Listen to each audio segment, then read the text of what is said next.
As the hugely popular poet, writer, and sociocultural observer, Javed Akhtar turned 78 on January 17th, he does so in the midst of the release of a compilation, snapshots of his life called Jadunama, written in Hindi by Arvind Mandloi and translated into English by Rakhshanda Jalil. Jadunama, or the Chronicles of Jadu, Akhtar's childhood name, offers some great insights into one of India's most revered poets and sought after public speakers. Known for his wit and gift of the gab, aided by an elephantine memory, Javed Akhtar is never a less than stimulating interlocutor. He spoke to Mayank Chhaya Reports in an unstructured conversation about life and philosophy. Javed Akhtar. Before I get into the main theme of the interview, मैं Yeah, थोड़ा आपको irritate करना चाहता हूँ. please go ahead. If in Sholay, Amjad Khan had said, फिर भी वापस आ गए instead of फिर भी वापस आ गए, how would you have reacted? Yet this fear has become prevalent in last 7, 8, 9, 10 years perhaps.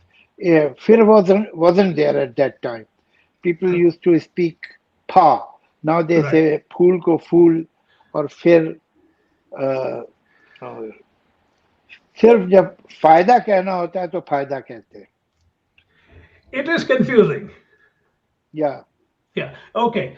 I want to get two very diverse verses out of my way before I ask you about the book. One is by the great Ghalib, and the other is by Mohsin Naqvi. I'll start with Mohsin Naqvi. He had a ghazal which went something like this: Kal raat bazm mein jo mila, gul badan sa tha, खुशबू से उसके लफ्ज से चेहरा चमन सा था.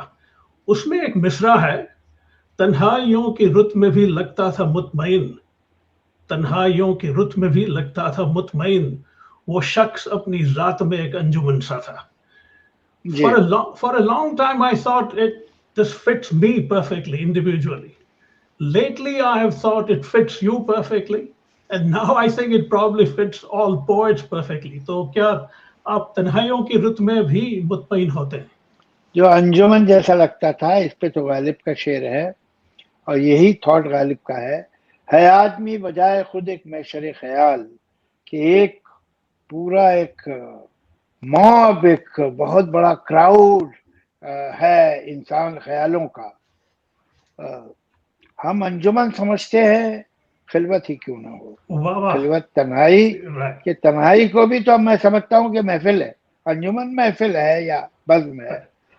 हम अंजुमन समझते हैं, खिलवत ही क्यों ना हो. तन्हाई को भी हम समझते हैं कि इसलिए कि हर आदमी जो है वो ख्यालों का एक मेला है, एक बहुत बड़ा मजमा है ख्यालों का. हर आदमी क्राउड है ऑफ थॉट्स. तो Indeed. वो अकेला भी जब है तो अकेला नहीं है. I mean, it's a perfect segue for me. I'm sure you're absolutely aware of this iconic line by Ghalib, हस्ती के मत फरेब में आ जाए ये असद, आलम तमाम हल्का दाम ख्याल है. The idea that you shouldn't be taken in by the deceptions of existence. I'm ji translating for my viewers, not for you. Ji ji ji ji ji. Have you at any point in your life felt taken in or lured by the deceptions of existence? And if so, how have you handled that? No, I have not. I have not. I have never gone, and I wonder if ever I'll go into such abstraction.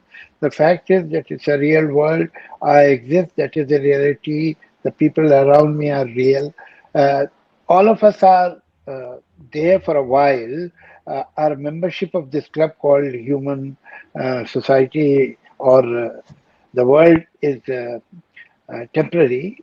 The membership expires at some point, but as long as we are there, it's real, and we should accept and respect this reality. उसके सोचना है सब कुछ है ही नहीं, ऐसा गलत. हाँ, आपकी उम्र भारत की आजादी से कुछ 3 साल ज्यादा है. आप जनवरी 17th को. दो बार. जी, दो बार. I think you turned 78 on January 17th, right? That's right. Okay. How do you think your life parallels India?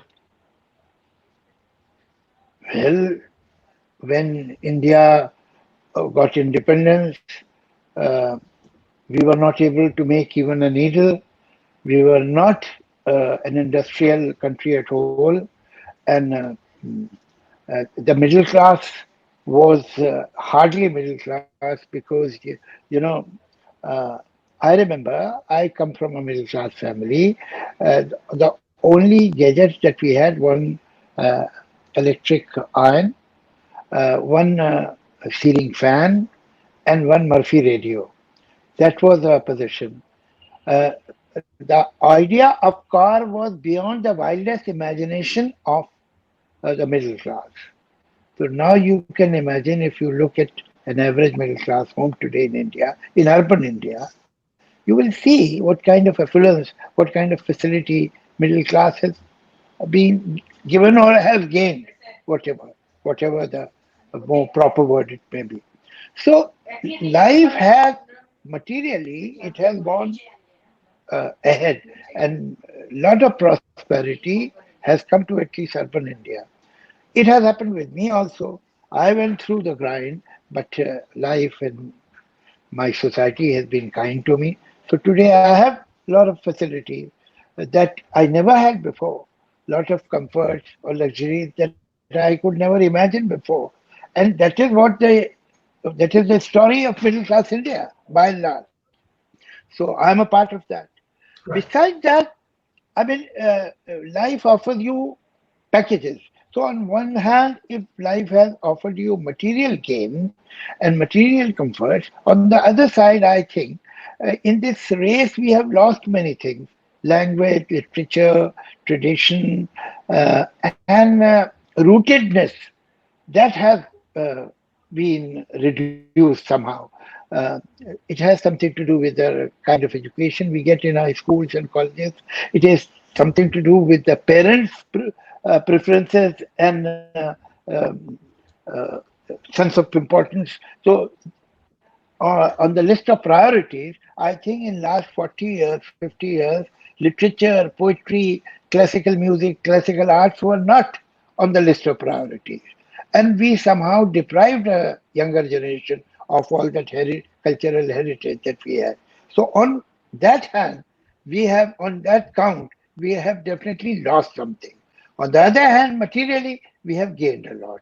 But I'm not pessimistic at all because I see the younger generation has realized that something is amiss and they are searching for it and they are looking for it on their own. जी।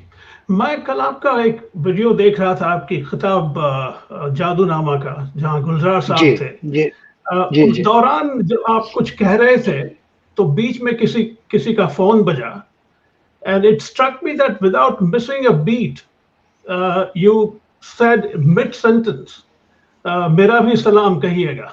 जी जी There is जी जी there is a reason I'm mentioning this. Wit जी and जी gift of the gab have been thank you. intrinsic to your life. When did you first become aware of those attributes and how do you think they have served you? Well, I think these are the attributes. It's better, it's advisable for the person not to be too conscious of them. Otherwise, it will become very artificial and put on.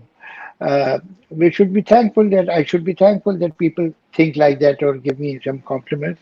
But that's about all. I should be modest about it. Uh, I think uh, it is not something that you acquire. It is your basic temperament, your upbringing, your facility in language comes uh, with your environment because somehow through some process of osmosis it gets into it. And uh, I think people who know Urdu Ji. are people with certain wit because Urdu is a language has that nuances, that turn of phrase. So you get trained into that while reading Urdu literature, Urdu prose, and so on. I Yeah, think that also helps. I see. Your book mentions that you were a pretty avid debater at age 17. Yes, I was. It's been 60 years now, and you've distinguished yourself as one repeatedly. Tell me a bit about this. What's the genesis of your debating skills? Well, I was in Bhopal studying in Safia College, and I came across two uh, seniors who were 2, 3 years seniors to me. One was Atul Bajpai, and another was Javed Mahmood. They became friends, although they were senior to me, and both of them were very good debaters. So both of them encouraged me that when you talk like this, why don't you participate in debates? And I remember for the first time, uh, there used to be a debate in Bhopal. I hope it is continued. That was called the Agar Sen Jayanti debate, and अच्छा, students from all the colleges would come and participate in it. So I went to Agar Sen Jayanti debate, and when I was speaking, my legs were shivering. Uh, but after second time, third time, I got over that stage nervousness, and then uh, in next 2, 3 years, I won many trophies. I became some kind of a champion debater in Madhya Pradesh, and I represented Vikram University in group discussion in 1963 in National Youth Festival that used to take place in Delhi in uh, Talkatora Gardens. Uh, uh, so now, when I came to film industry for a long time, I never got the opportunity to stand at the podium or in front of the mic to talk because obviously I was a humble uh, apprentice and then I became an assistant director. But then when I started writing films and the film did well, then again this situation was created where I had to speak. And slowly I had really, to a great extent, lost that confidence and ease which I had in my college days, but then I regained it. आई सही। आप आपकी पैदाइश ग्वालियर की है। Yeah, आपकी family Lucknow से वाबस्ता ज़्यादा हैं। जी जी जी, माँ आप बाप दोनों लखनऊ के जो पास एक जगह है खैराबाद जो जी। कि सीतापुर में है और एक जगह है रुदौली जो मेरे ख्याल से फैजाबाद में है और ये दोनों 100 माइल्स अवे होंगे मगर वो वहां पर तो उनकी जमींदारी है जो कुछ था रहते तो लखनऊ में ही थे तो मेरा सारा बचपन जो है वो लखनऊ में ही कटा है अच्छा, तो आपको क्या फ़र्क महसूस हुआ ग्वालियर और लखनऊ की फ़ितरत में, जहाँ तक उसका आप नहीं पे असर रहा? ग्वालियर तो शायद मैं 6, 8 महीने का था जब मैं ओह! चला अच्छा, आया अच्छा। तो I have never lived in Gwalior Oh, I see. Okay. Your father named you Jadu originally, या and it was apparently based on Mr. Akhtar, Janisar Akhtar's verse, "Lamha lamha kisi jadu ka fasana hoga." Very right Uh, very right and then he changed to Javed Akhtar, which apparently means eternal star. How do you think you have lived up to both the names? Thank you very much I'm sure जादू what do I से people point out that do you do these passing compliments that people throw at you? Sometimes I feel that name should be kept after a person has grown up, because quite often you see that the name and the person have nothing to do with each other. The quality that is defined in the name is totally non-existent in the person. तो जब एक बार बड़ा हो जाए देख लो किस type का है क्या है उसकी क्वालिटी क्या गुण है उसमें उस हिसाब से नाम रखना चाहिए ये जी बचपन जी। में ही रख देते तो बड़ा कभी कभी वो कंफ्यूजन हो जाता है वो प्लेस होल्डर जिसे कहते हैं ना कि जी टेम्पररी रखा है, बाद में देख लेंगे।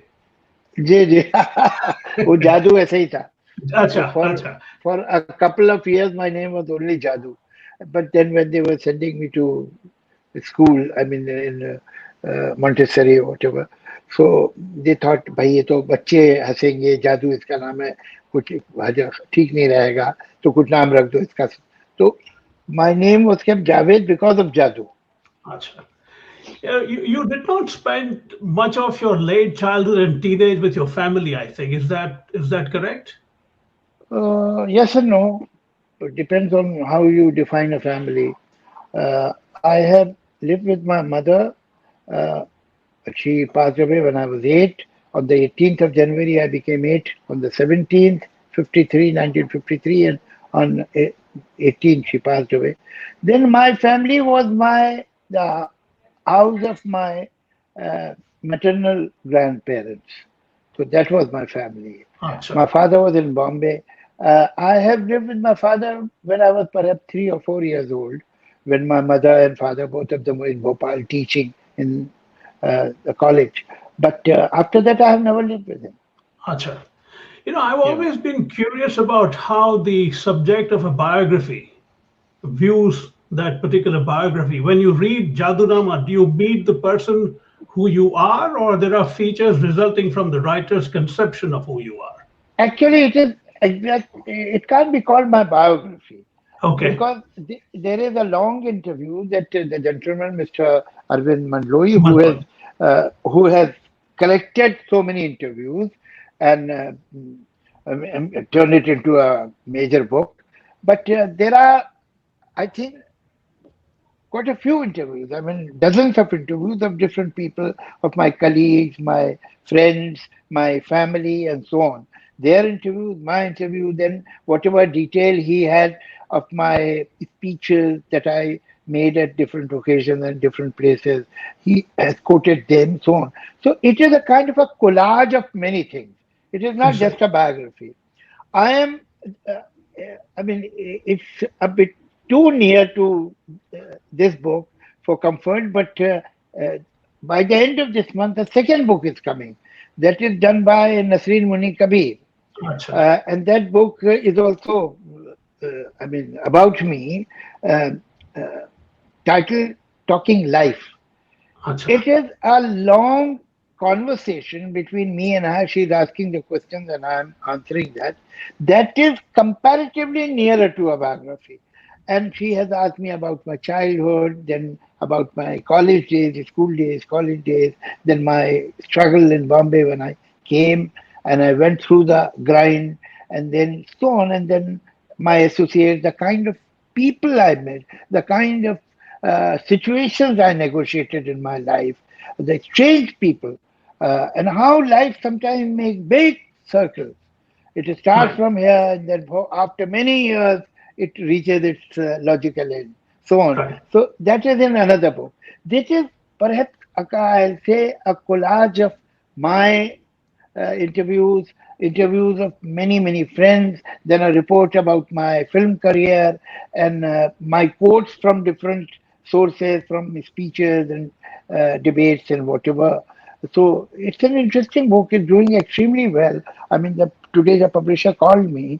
The book is released perhaps 10, 15 days back. 15 days back, and he's saying that by the end of this month we are going for the second edition. That's amazing. That's amazing. That's amazing. Yeah, Congratulations. yeah, it is. It is. Thank you.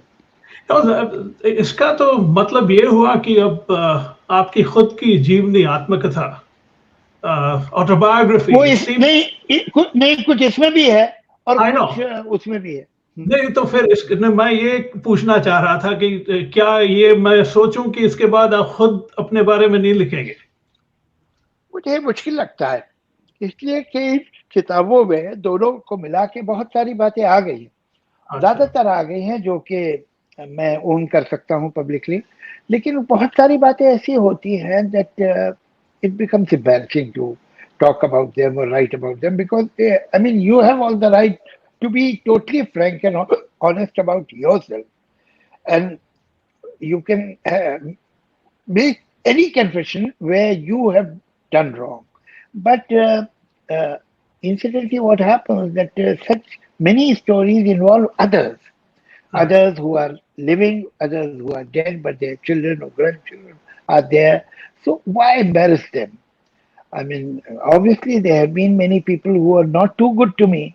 They were not kind to me, and there were people who were very kind to me. So I have mentioned all those people in detail who were kind to me, but I have put some restraint about अच्छा unpleasant things because I mean it won't serve any purpose. right as a great storyteller yourself and a great screenplay script writer how do you see your life from that standpoint if you were to ask if you're asked to write a film on your life what do you think the hooks are Well, I mean it is a bit. It will be a, I think, a narcissistic exercise to think about it. The life is fact is, narcissism, I Mr. always, Akhtar. I I'm always reminded of a line by Faiz Ahmad Faiz.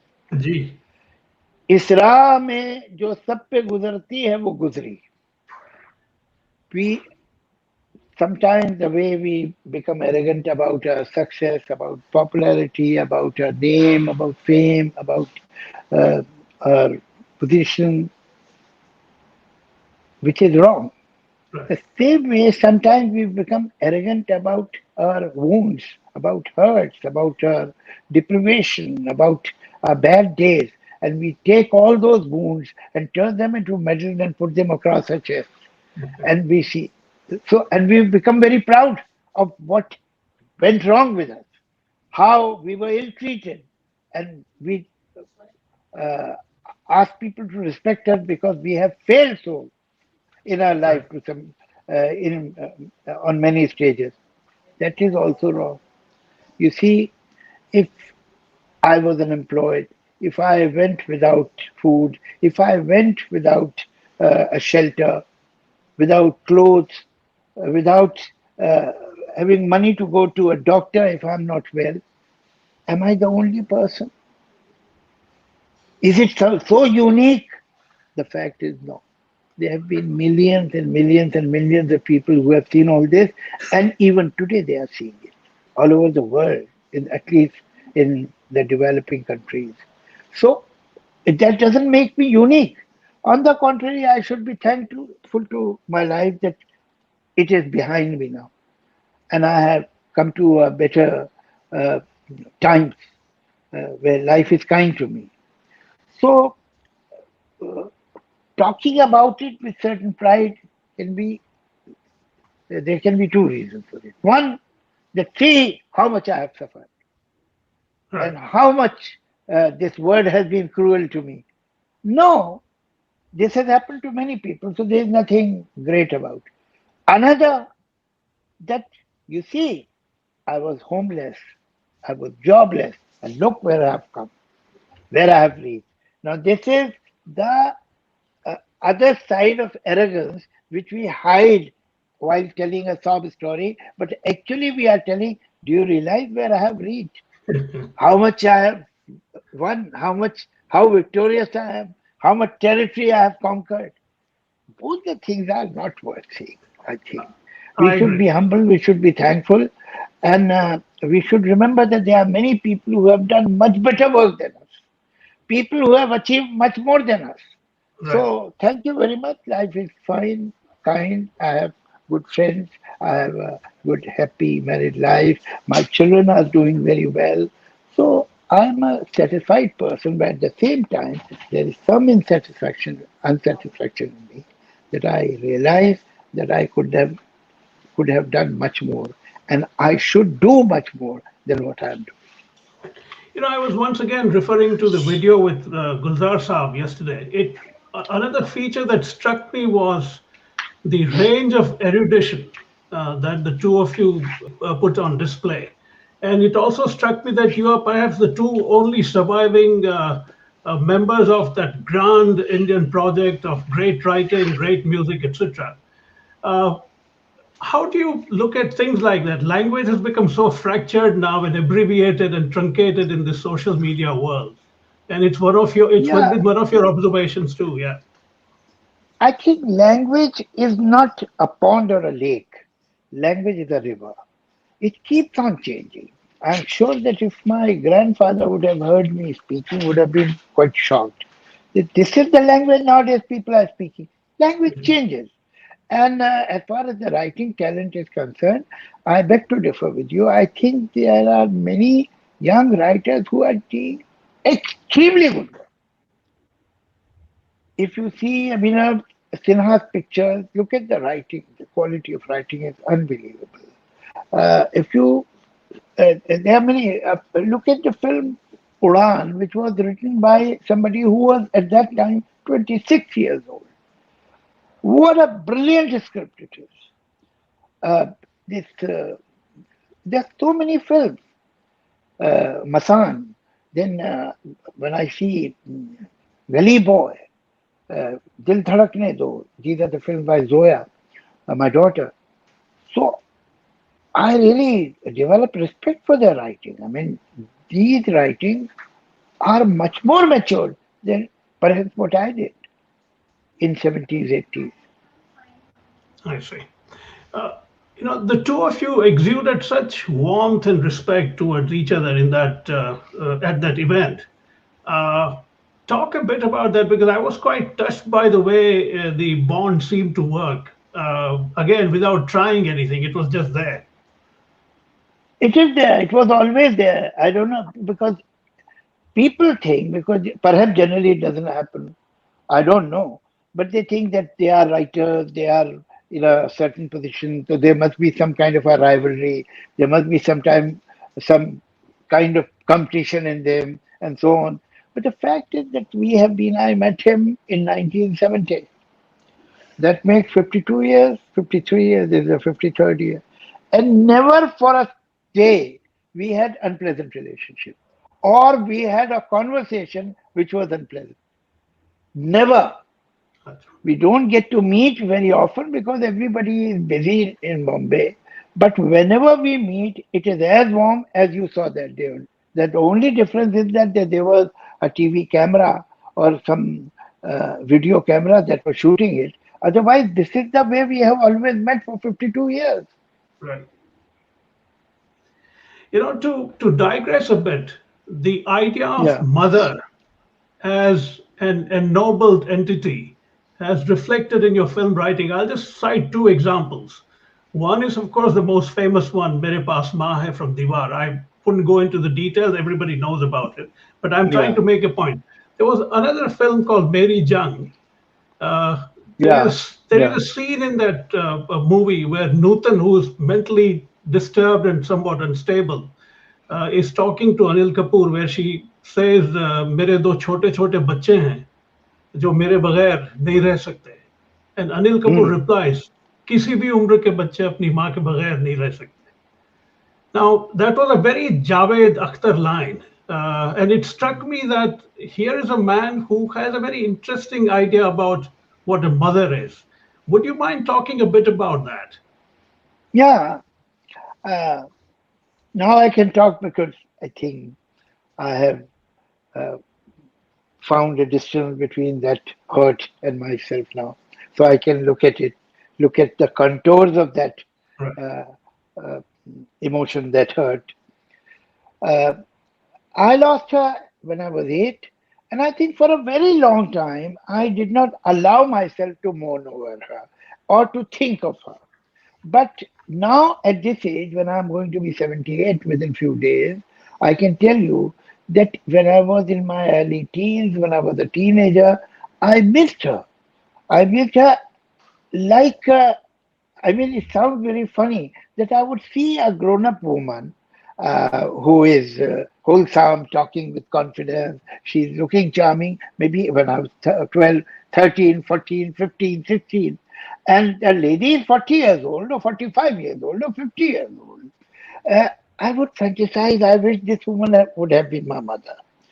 So obviously, I was missing her very badly, but I was not willing to own this hurt or this sense of loss because somewhere uh, a part of my mind was still must have told me that it is dangerous and you will indulge in self pity and that's not good for you. Keep your spirits up. So I refused to think much about her. My father had published all the letters that she had written. I had seen those letters from here and there, but I did not read that book from the beginning till end for many, many years. I didn't want to get into it. Now, when I'm of this age, then I have the power or objectivity to say that yes, I missed her very much. Even today, her thought hurts me. Although I find it very weird and almost funny. My mother died when she was 36 years old. So, who this 78 years old man is missing? A woman of Right. 36 years old who is who is younger than my children, both of the children. They are they are older than 36. So now but I still miss her, and I still think of her, and I mean, definitely changes my heartbeat when I'm Right. thinking of her. I see. But in a way, it's stupid. In a way, it's stupid, but perhaps that 8-year-old boy is still somewhere alive in me, and he takes over the emotion. Absolutely, yeah. हमारे शौक की इंतहा थी कदम रखा कि मंजिल रास्ता थी. I think it's yours, right? Yes, that's right. The idea that wherever you reach is success is a fascinating one. It's somewhat reminiscent of Faiz's हम जहाँ पहुंचे कामयाब फैज थी रास्ता कामयाब है फरमान या हम जहाँ पहुंचे हाँ, कामयाब आए. पहुंचे कामयाब है Has that been your philosophy in a way? if you are not satisfied and your thirst doesn't quench when it should have, then it will never. Uh, yes, uh, I feel that there are people who, whatever they achieve, they forget about it. At the same time, I think they should feel thankful that this has been given to me. But they want to move forward because somewhere, see, I can't talk in behalf of everybody, but I can tell you that I feel that there is much more that I can do, and there is much more that I should have done. So that uh, idea is disturbing. That idea doesn't let you relax. That, all right, fine, wonderful. I'm thankful to the world and life. Life has given me a lot. The world has been kind to me. So, no complaint from the world anymore. But I have certain reservations about myself that I should have done much more and I should do much more than what I'm doing. Right. Just a couple of questions about my long-held view that all creative art, especially poetry and painting, emanate from conceit, a conceit that someone, even one person other than you, would like what you create. What's your view? I think if you are creating something, leave aside the commissioned or commercial work. If you are really pure creative thing, which you are doing for yourself, and then you will think who will like it or who won't like it. At that time, I don't think this idea should enter or does enter a creative person's mind that people will like it. In commercial world, yes, it's true. When I'm writing a song, I'll not use a kind of word which I think that it will not be commonly accepted or understood, or it is not that familiar word. So I'll try to avoid it. But when I'm writing my own poetry, so the only uh, reader, the only audience I have is myself. After that, let's see who likes it, who doesn't like it. That is secondary. But while you are making it, there is nobody else but you. Right. Second guessing a poet is always problematic because we do not know how the circumstance or mental state in which a particular verse was written. Say, for instance, बाजी जाए अतफाल है दुनिया मेरे आगे होता है शबो रोज तमाशा मेरे आगे. On the face of it, it looks so epic in its arrogance that he thinks the world is just a little playground of children in front of unfolding in front of his eyes. What I watch it. Yeah, but otherwise, I mean, I'm second guessing Ghalib here. I don't Mm, know what mm, circumstance. I think you made a point in during that event that वो पल की बात है, उस पल में क्या mm. हो रहा है. So, what do you think ji, ji. something like this means? See, I am willing to concede this point that people who are creative are perhaps more often than not are not very normal people. Actually, psychiatry believes that if you are totally normal, whatever their definition, maybe I don't know what's that, then you cannot be creative. The idea, the desire to create something will come to you only if you are feeling some kind of void or you have some sense of incompletion within you or outside you. So, to fill that gap, to fill that void, you create something. If Hmm. everything is hunky dory and you are very well adjusted in life, why would you create it? You'll be a sensible, mature, decent person. You will not think of creating something. I mean, and creating, don't understand this word in narrow sense. I think one of the creative person was Edison.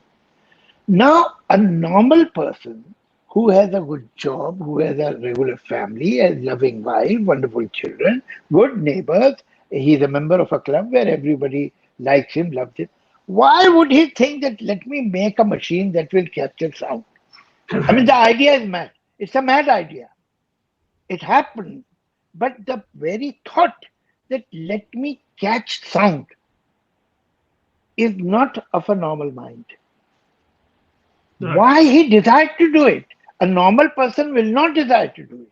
The same way, whether Michelangelo or Beethoven or Shakespeare or Ghalib or anybody for that matter, what they were creating was, I mean, it it doesn't happen just like that. It takes away a part of you.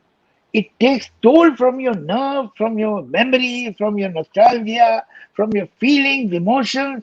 You dig your wounds and find something from the wounds, from your pain, and so on. It's a strange process. Real Right. creativity Right. is a very painful process. Why would a man get into it?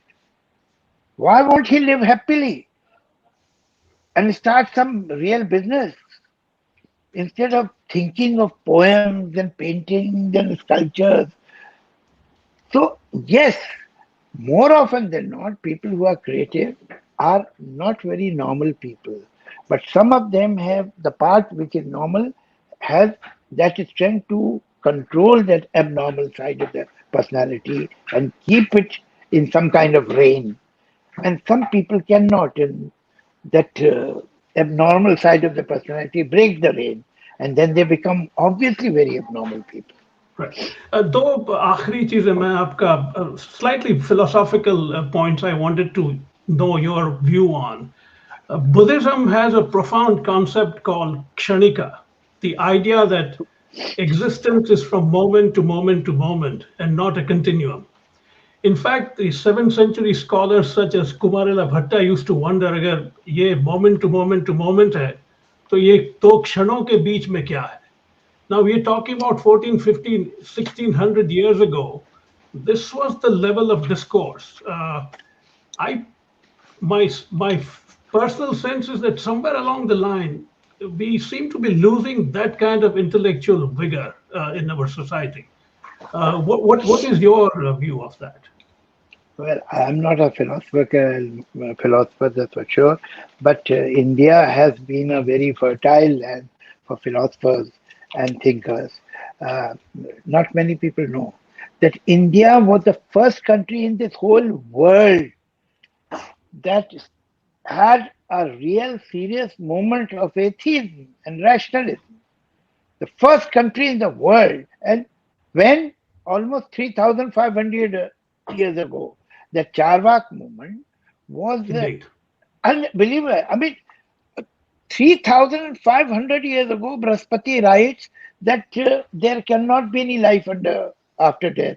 There is no uh, uh, uh, reincarnation possible. There is no God. There is no supreme power that is running our lives and controlling our lives. It's all absurd. 3,500 years ago. So we have had different kind of philosophers, different thinkers, because you see, what is our plus point? That we had a society, and for very long, for thousands of years, where everybody was allowed to think any which way Right. and articulate it. That developed our intellectual muscle. That trained us unknowingly, unwittingly for a democracy, because that is what democracy is. And societies where this kind of free thinking was not allowed could never be conducive for democracy. And even today, if you look around, you will see there is no democracy there. Unfortunately, sometimes I feel that that freedom of thinking any which way and writing about it and talking about it is shrinking with time, which is not advisable. Yeah. And finally, again, along the same lines, since you mentioned we are talking about intellectual vigor, I'm sure you're aware of Bhartari. It is brilliantly Hari written. Hari Yeah. Bhartari. Yeah, Haribol. Vairagya Shatakam, the famous line, Bhoga na bhukta vayameva bhukta, tapo na taptam vayameva tapta, kalo na yato vayameva yata, trishna na jirna vayameva jirna. The idea that we do not consume pleasures, we get consumed by pleasures. Now, again, this was 14, 1500 years ago. To produce that level of intellectual leap, we don't seem No to be doubt, doing it now. Why is no it that doubt, I'm troubled by that? no doubt. Yeah, but there is one quote from Gita, Gee, which I mean, every time when I repeat it, or tell that to anyone, somebody, it surprises me also at the same time. Just how complete, how perfectly this has been described. Because all this philosophy ultimately talks of attachment and detachment. gee. Look what Krishna said. Arjun जिंदगी से यूं गुजर जैसे पत्ता पानी पे तैरता है कि एक और तो वो पूरा पानी में होता है और दूसरी ओर पूरा सूखा. Absolutely. So when you are saying that what is between movements and movements, are they Yeah, connected or they are separate? The answer is in Gita. yeah. जिंदगी से यूं गुजर जैसे पत्ता पानी पे तैरता है कि Amazing. एक और तो वो पूरा पानी में और दूसरी तरफ. तो सच ये है कि मूवमेंट्स अपनी जगह अलग भी हैं और जुड़े भी हुए Yeah. और दोनों सच्चाई है. दोनों सच्चाई है. Gee, gee. I want to end on a slightly lighter note. Again, from Mary Jung, there is a scene where I think Amrish Puri is telling Anil Kapoor to kill someone. So Anil Kapoor says, मैं उनको कैसे मार सकता हूँ? उन्होंने मेरी जान बचाई थी. Amrish Puri's response is, उसने तुम्हारी जान बचाई थी, वो अपनी जगह है. अब तुम्हें उसकी जान लेनी है, वो अपनी जगह है. That is the extraordinary situational logic of India for millennia now. What you just recited from the Gita, it is so situational. So there is no absolutism in morality, and it troubles a lot of Westerners. And I tell my friends, I said, even in a movie like this, a writer like Mr. Akhtar wrote those lines. Just think about that. That's true. Life is not linear. Ji. Life is not one dimensional. And it creates strange patterns, strange situations. And I think very hard and fast principles are for only those people who don't believe that they can think spontaneously or on the spot or on their feet. Uh, Nothing is beyond possibility. And there is nothing which some people don't justify. Right. So it is a system which is chaotic. It is a chaos which is very systematic. Wonderful. On that note, Mr. Akhtar, it's always invigorating to talk to you. As I promised, we have done within 45 minutes. And my best to you on your book. I hope it becomes a massive bestseller and everybody makes a lot of money. Thank you. Thank you very much.